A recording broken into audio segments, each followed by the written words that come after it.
La Bible en un an, le 15 mars, le livre des Nombres, chapitre 22, verset 22, au chapitre 23, verset 26, le livre des Psaumes, chapitre 58, verset 1 à 12, le livre des Proverbes, chapitre 10, verset 24, l'évangile de Matthieu, chapitre 25, verset 31, au chapitre 26, verset 13.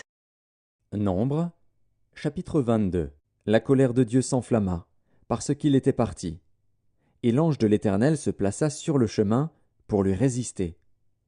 Balaam était monté sur son ânesse, et ses 2 serviteurs étaient avec lui. L'ânesse vit l'ange de l'Éternel qui se tenait sur le chemin, son épée nue dans la main. Elle se détourna du chemin et alla dans les champs. Balaam frappa l'ânesse pour la ramener dans le chemin.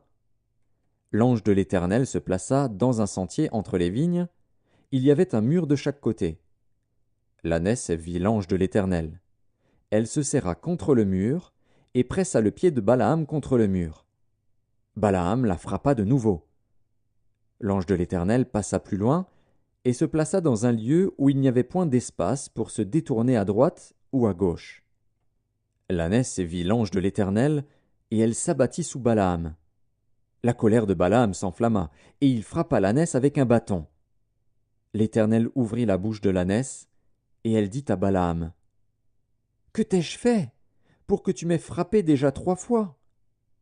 Balaam répondit à l'ânesse : « C'est parce que tu t'es moqué de moi. Si j'avais une épée dans la main, je te tuerais à l'instant. » L'ânesse dit à Balaam : « Ne suis-je pas ton ânesse, que tu as de tout temps monté jusqu'à ce jour ?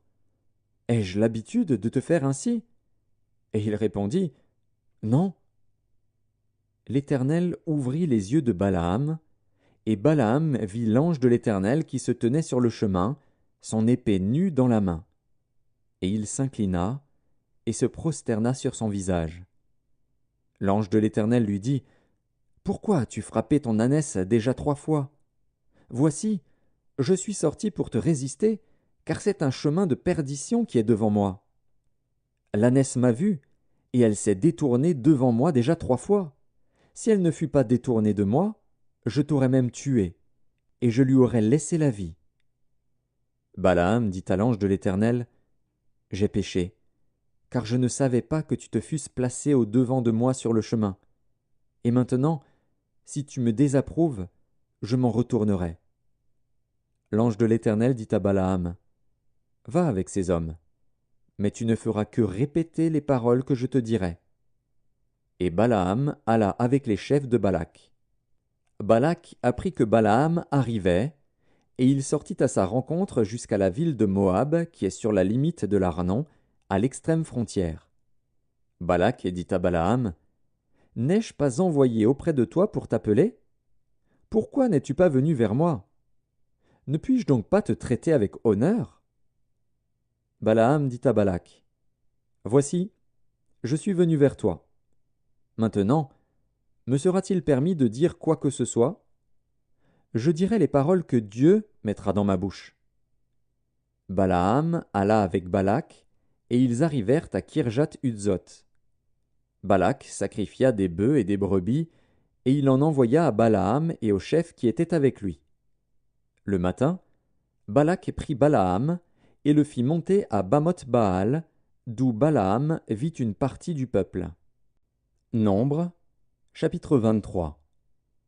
Balaam dit à Balak : « Bâtis-moi ici 7 autels, et prépare-moi ici 7 taureaux et 7 béliers. » Balak fit ce que Balaam avait dit, et Balak et Balaam offrirent un taureau et un bélier sur chaque autel. Balaam dit à Balak : « Tiens-toi près de ton holocauste, et je m'éloignerai. Peut-être que l'Éternel viendra à ma rencontre, et je te dirai ce qu'il me révélera. » Et il alla sur un lieu élevé.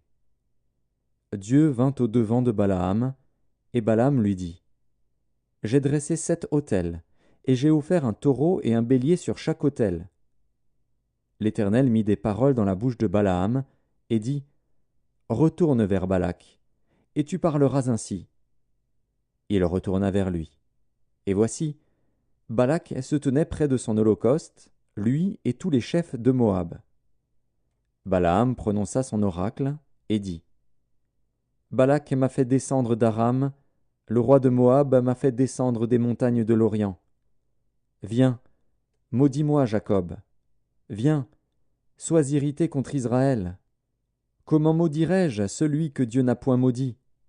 Comment serais-je irrité quand l'Éternel n'est point irrité? Je le vois du sommet des rochers, je le contemple du haut des collines. C'est un peuple qui a sa demeure à part, et qui ne fait point partie des nations. Qui peut compter la poussière de Jacob, et dire le nombre du quart d'Israël? Que je meure de la mort des justes, et que ma fin soit semblable à la leur. Balak dit à Balaam : Que m'as-tu fait? Je t'ai pris pour maudire mon ennemi, et voici, tu le bénis. Il répondit et dit : N'aurais-je pas soin de dire ce que l'Éternel met dans ma bouche? Balak lui dit : Viens donc avec moi dans un autre lieu, d'où tu le verras. Tu n'en verras qu'une partie, tu n'en verras pas la totalité, et de là maudis-le-moi. Il le mena au champ de Tsophim, sur le sommet du Pisga. Il bâtit 7 autels, et offrit un taureau et un bélier sur chaque autel. Balaam dit à Balak : Tiens-toi ici, près de ton holocauste, et j'irai à la rencontre de Dieu. L'Éternel vint au-devant de Balaam. Il mit des paroles dans sa bouche, et dit : Retourne vers Balak, et tu parleras ainsi. Il retourna vers lui, et voici, Balak se tenait près de son holocauste, avec les chefs de Moab. Balak lui dit : Qu'est-ce que l'Éternel a dit? Balaam prononça son oracle, et dit : Lève-toi, Balak, écoute. Prête-moi l'oreille, fils de Tsippor. Dieu n'est point un homme pour mentir, ni fils d'un homme pour se repentir. Ce qu'il a dit, ne le fera-t-il pas? Ce qu'il a déclaré, ne l'exécutera-t-il pas? Voici, j'ai reçu l'ordre de bénir. Il a béni, je ne le révoquerai point. Il n'aperçoit point d'iniquité en Jacob, il ne voit point d'injustice en Israël. L'Éternel, son Dieu, est avec lui. Il est son roi, l'objet de son allégresse. Dieu les a fait sortir d'Égypte. Il est pour eux comme la vigueur du buffle. L'enchantement ne peut rien contre Jacob, ni la divination contre Israël. Au temps marqué, il sera dit à Jacob et à Israël : Quelle est l'œuvre de Dieu? C'est un peuple qui se lève comme une lionne, et qui se dresse comme un lion. Il ne se couche point jusqu'à ce qu'il ait dévoré la proie, et qu'il ait bu le sang des blessés. Balak dit à Balaam : Ne le maudis pas, mais du moins ne le bénis pas. Balaam répondit et dit à Balak : Ne t'ai-je pas parlé ainsi? Je ferai tout ce que l'Éternel dira. Psaume 58, au chef des chantres, ne détruis pas, hymne de David. Est-ce donc en vous taisant que vous rendez la justice? Est-ce ainsi que vous jugez avec droiture, fils de l'homme? Loin de là, dans le cœur vous consommez des iniquités, dans le pays c'est la violence de vos mains que vous placez sur la balance. Les méchants sont pervertis dès le sein maternel, les menteurs s'égarent au sortir du ventre de leur mère. Ils ont un venin pareil au venin d'un serpent, d'un aspic sourd qui ferme son oreille, qui n'entend pas la voix des enchanteurs, du magicien le plus habile. Ô Dieu, brise-leur les dents dans la bouche.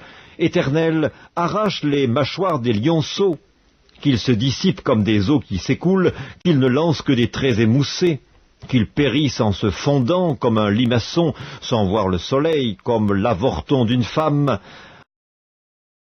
Avant que vos chaudières sentent l'épine, verte ou enflammée, le tourbillon l'emportera. Le juste sera dans la joie à la vue de la vengeance, il baignera ses pieds dans le sang des méchants, et les hommes diront : oui, il est une récompense pour le juste, oui, il est un Dieu qui juge sur la terre. Livre des Proverbes, chapitre 10. Ce que redoute le méchant, c'est ce qui lui arrive, et ce que désirent les justes leur est accordé. Matthieu, Chapitre 25. Lorsque le Fils de l'homme viendra dans sa gloire, avec tous les anges, il s'assiera sur le trône de sa gloire. Toutes les nations seront assemblées devant lui. Il séparera les uns d'avec les autres, comme le berger sépare les brebis d'avec les boucs, et il mettra les brebis à sa droite et les boucs à sa gauche. Alors le roi dira à ceux qui seront à sa droite, « Venez, vous qui êtes bénis de mon Père, prenez possession du royaume qui vous a été préparé dès la fondation du monde. Car j'ai eu faim, et vous m'avez donné à manger. J'ai eu soif, et vous m'avez donné à boire. J'étais étranger, et vous m'avez accueilli. J'étais nu, et vous m'avez vêtu. J'étais malade, et vous m'avez visité. J'étais en prison, et vous êtes venus vers moi. » Les justes lui répondront, « Seigneur, quand t'avons-nous vu avoir faim, et t'avons-nous donné à manger, ou avoir soif, et t'avons-nous donné à boire? Quand t'avons-nous vu étranger, et t'avons-nous recueilli, ou nu, ou t'avons-nous vêtu? Quand t'avons-nous vu malade, ou en prison, et sommes-nous allés vers toi? » Et le roi leur répondra, « Je vous le dis en vérité, toutes les fois que vous avez fait ces choses à l'un de ces plus petits de mes frères, c'est à moi que vous les avez faites. » Ensuite, il dira à ceux qui seront à sa gauche, « Retirez-vous de moi, maudits. Allez dans le feu éternel qui a été préparé pour le diable et pour ses anges. Car j'ai eu faim, et vous ne m'avez pas donné à manger. J'ai eu soif, et vous ne m'avez pas donné à boire. J'étais étranger, et vous ne m'avez pas recueilli. J'étais nu, et vous ne m'avez pas vêtu. J'étais malade et en prison, et vous ne m'avez pas visité. » Ils répondront aussi, « Seigneur, quand avons-nous vu avoir faim, ou ayant soif, ou étranger, ou nu, ou malade, ou en prison, et ne t'avons-nous pas visité ?» Il leur répondra, « Je vous le dis en vérité, toutes les fois que vous n'avez pas fait ces choses à l'un de ces plus petits, c'est à moi que vous ne les avez pas faites. Et ceux-ci iront au châtiment éternel, mais les justes à la vie éternelle. » Matthieu, chapitre 26. Lorsque Jésus eut achevé tous ses discours, il dit à ses disciples, « Vous savez que la Pâque a lieu dans 2 jours, et que le Fils de l'homme sera livré pour être crucifié. » Alors les principaux sacrificateurs et les anciens du peuple se réunirent dans la cour du souverain sacrificateur appelé Caïphe, et ils délibérèrent sur les moyens d'arrêter Jésus par ruse et de le faire mourir. Mais ils dirent que ce ne soit pas pendant la fête, afin qu'il n'y ait pas de tumulte parmi le peuple. Comme Jésus était à Béthanie, dans la maison de Simon le lépreux, une femme s'approcha de lui, tenant un vase d'albâtre qui renfermait un parfum de grand prix, et, pendant qu'il était à table, elle répandit le parfum sur sa tête. Les disciples, voyant cela, s'indignèrent et dirent, « À quoi bon cette perte? On aurait pu vendre ce parfum très cher et en donner le prix aux pauvres. » Jésus, s'en étant aperçu, leur dit, « Pourquoi faites-vous de la peine à cette femme?